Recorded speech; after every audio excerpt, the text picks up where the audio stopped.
ကျွန်တော်ဒီနေ့ရှင်းပြချင်တာက simple present verb 1ဆိုတာဘာလဲဆိုတော့ကျွန်တော်ရှင်းပြပေးချင်ပါတယ်။သတင်းကောင်းတစ်ခုအနေနဲ့ကျွန်တော်ဒီလို task တွေ12မျိုးကိုဒီလို video လေးနဲ့ကျွန်တော်ရှင်းပြဖို့ရှိပါတယ်။ကဲကျွန်တော်ဒီ task 12မျိုးကိုဒီလို video လေးနဲ့အလွယ်တကူလေ့လာချင်တယ်ဆိုရင်ကျွန်တော်ရဲ့ page ကို like and follow လေးလုပ်ထားဖို့ကျွန်တော်တောင်းဆိုပါတယ်။ကဲကျွန်တော်တွားကြည့်အောင် simple present verb 1လို့ကျွန်တော်အလွယ်တကူခေါ်တဲ့ဟာဘယ်နေရာမှာသုံးတာလဲဆိုတော့ကျွန်တော်အကျင့်နေအမှန်တရားတွေခံစားချက်ရှင်တွေကိုပြောတဲ့အခါမှာကျွန်တော်ဒီ simple present verb 1ကိုသုံးပါတယ်။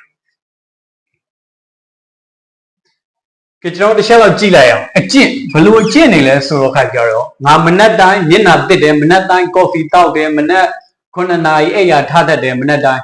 ဒီလိုအကျင့်တွေကိုပြောတဲ့အခါကျရင်ကျွန်တော် verb 1ဆိုတဲ့ simple present ကိုသုံးပါတယ်။ငါမနက်တိုင်းမျက်နှာတစ်တယ်ဆိုလို့ရှိရင် simple present ကိုသုံးပါမယ်။ဘာဖြစ်လို့လဲဆိုတော့မနက်တိုင်းကိုယ့်ရဲ့အလေးအကျင့်တစ်ခုဖြစ်တဲ့အတွက်ကြောင့်မလို့ simple present ကိုသုံးပါတယ်။အဲ့တော့သူ့ရဲ့ပုံစံ I watch my face မနက်တိုင်းဆိုတော့ every morning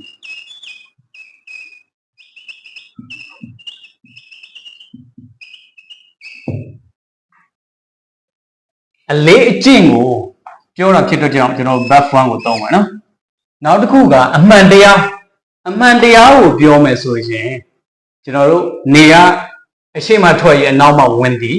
ပြီးတော့ပင်လယ်ကြီးကကျယ်သည်ဒါမှမဟုတ်စင်နေရဆိုရင်ကြီးတဲ့တရဝါဖြစ်တယ်ဒီလိုမျိုးအမှန်တရားတွေကိုပြောမယ်ဆိုရင်လည်းကျွန်တော်တို့ simple present verb 1ကိုပဲသုံးပါတယ်ကဲကျွန်တော်တို့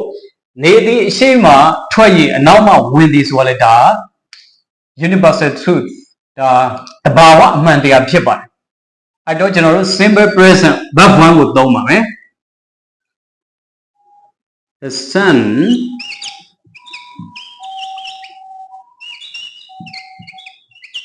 the sun rises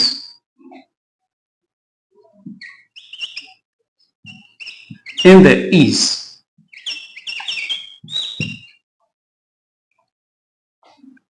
and goes down so go down in the west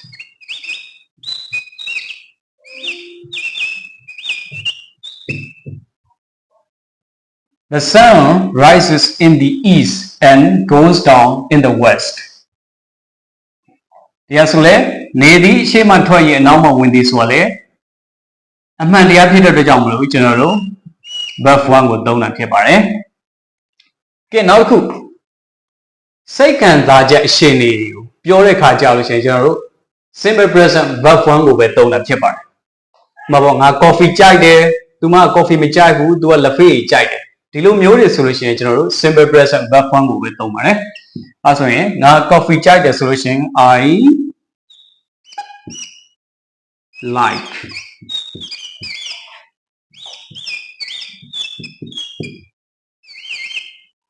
sorry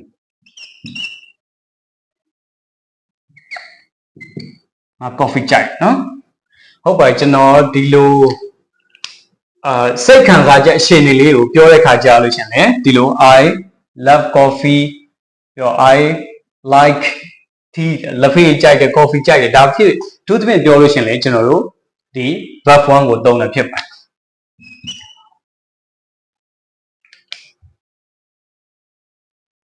ကျွန်တော်နှွှေးကြည့်အောင်အကျင့်တွေအမှန်တရားတွေခံစားချက်တွေကိုပြောမယ်ဆိုရှင် simple present verb 1ကိုသုံးတာဖြစ်ပါတယ်အဲ့တော့ဒီတစ်ခုချင်းစီကိုကြည့်လိုက်လို့ရှင် simple present ဖြစ်တဲ့ verb 1ကိုဘယ်လိုသုံးရမလဲဆိုတော့ကျွန်တော်နားလည်သွားပြီလို့ကျွန်တော်ကြုံကြည့်ပါတယ် Thanks for watching see you in the next video